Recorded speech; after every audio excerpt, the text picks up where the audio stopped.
politics is hardly unprecedented with Washington interest groups, both liberal and conservative. Because of tax laws, interest groups often have separate entities for separate purposes, one for politics and lobbying, another for educational and charity work. Newt Gingrich singled out the National Organization for Women, Planned Parenthood, and the Sierra Club, all groups on the left, but he could just as easily have mentioned organizations on the right, the National Rifle Association, the National Right to Life Committee, the Family Research Council. The basic structures of these groups are all very similar, and the groups that Gingrich has singled out think they know why. It's an old political tactic. They call it deflect and target.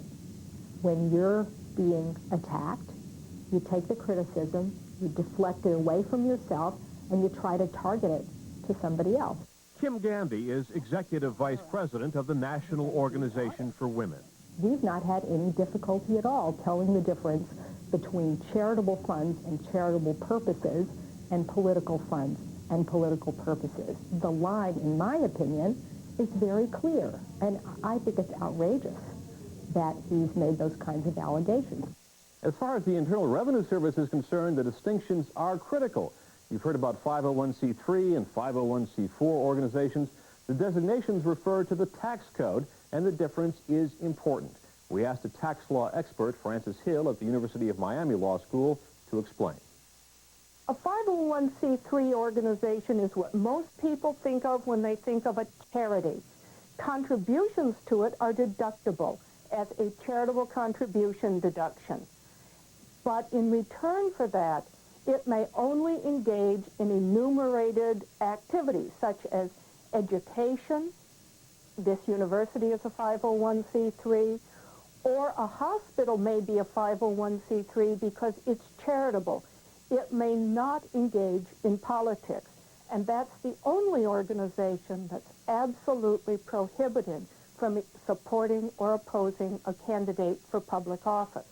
The other category is known as a 501c4. The difference is pretty simple. You cannot get a tax deduction for giving money to these groups, and they can engage in politics.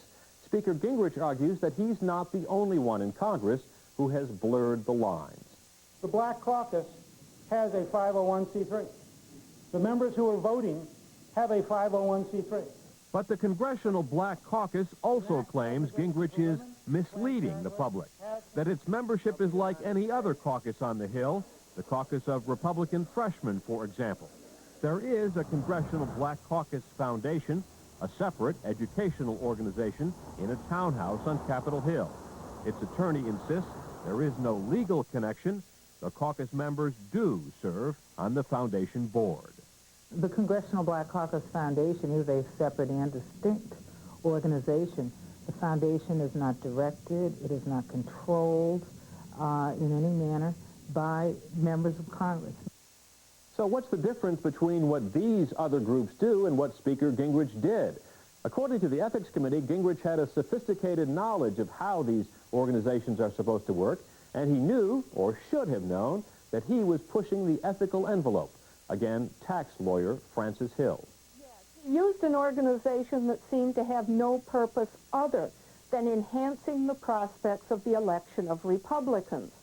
Now, in the Gingrich case, there is an extraordinary record of statements by Speaker Gingrich, many of which he admitted to making in the Statement of Alleged Violations, in which he said the purpose of this activity is to elect Republicans. That's the problem with the Gingrich case, and that's what separates it from the other C3 organizations. And that is how it looks for those organizations. But remember, Mr. Gingrich also suggested that he personally had been singled out for the committee's rough justice, while others had gotten away with slapped wrists. Once again, let's go back to the Speaker's town meeting. They could have sent him a letter that said, you're now going to have an independent investigator, you're now going to have us look at everything you've ever done, you're now going to have us decide that any mistake you ever made, we're going to go to the House floor with. They didn't. You have to ask the Ethics Committee what the difference in standard was. All right, Chris, the Speaker is absolutely right. Mr. Gephardt was treated differently than Mr. Gingrich. The question is, why? Well, the charges were very different, and the outcomes were very different. And we went to different members of the Ethics Committee. Last February, an ethics complaint was filed questioning exactly how Congressman Gephardt accounted for his vacation properties in North Carolina. The differences between the Gebhardt and Gingrich cases are huge, according to both Democrats and Republicans on the Ethics Committee. Congressman Gephardt's principal errors were on his financial disclosure form, which is information that every member has to fill out annually about their assets and liabilities. The Ethics Committee has been relatively liberal with respect to allowing members to amend those reports if they discover errors. Congressman Gephardt made several errors on that report. Congressman Gingrich's inaccurate information came from answering direct written questions put to him by the House Ethics Committee, which we viewed differently. Mr. Gephardt's case was dismissed by the Ethics Committee. We found no violation of rules. Mr. Gephardt cooperated fully with the committee. I think it's just wrong to say that there's any relationship at all between what Mr. Gephardt did and what Mr. Gingrich did.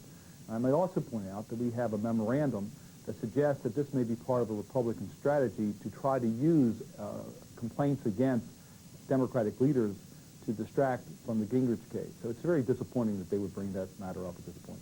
So the nature of the charges and the outcome of the findings could hardly be more different. The Ethics Committee took no disciplinary action against Congressman Gebhardt. Speaker Gingrich was reprimanded and ordered to pay a $300,000 penalty. Forrest? That's a pretty big difference right there. Huge. And that brings us to the next question. When we come back, we'll take a look at that. What exactly is it that Newt Gingrich did wrong? Chris? Well, Forrest, as you might expect, in front of the hometown crowd, Speaker Gingrich sought to put the best possible spin on his situation, and he did that by trying to play down the specific ethics charges against him. I agreed to two specific things. And this is all I agreed to, and this is all the House voted on. Despite all the rhetoric, despite all the falsehoods in the Atlanta Constitution, despite all the things David Bonnier was frankly not telling the truth about, I agreed to two things, and you can get the material here in writing today. One, when I set out to teach a course as a PhD in history, I should have hired a general counsel to look at everything I was doing prior to teaching a course.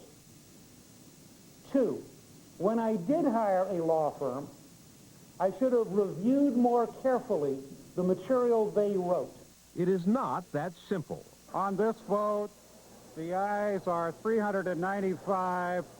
When the House of Representatives, for the first time in its history, voted to reprimand the Speaker, he was being penalized for violating House rules. Even Republicans on the Ethics Committee were harsh in their assessment of Gingrich's infraction. The penalty recommendation the committee will consider is tough and unprecedented compared to past cases.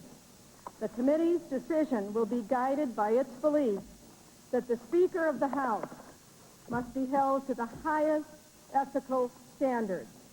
No one is above the rules of the House. We looked at the fact that the Speaker over the years has had several previous violations of the ethics rules in terms of how he ran his office and not running it at all times in conformance with the House ethics rules.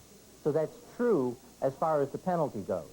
But the actual violations were not seeking competent legal advice before moving with tax-exempt foundations in a political area when he knew better. And second, the fact that we received inaccurate information for which he is responsible. Those were the violations.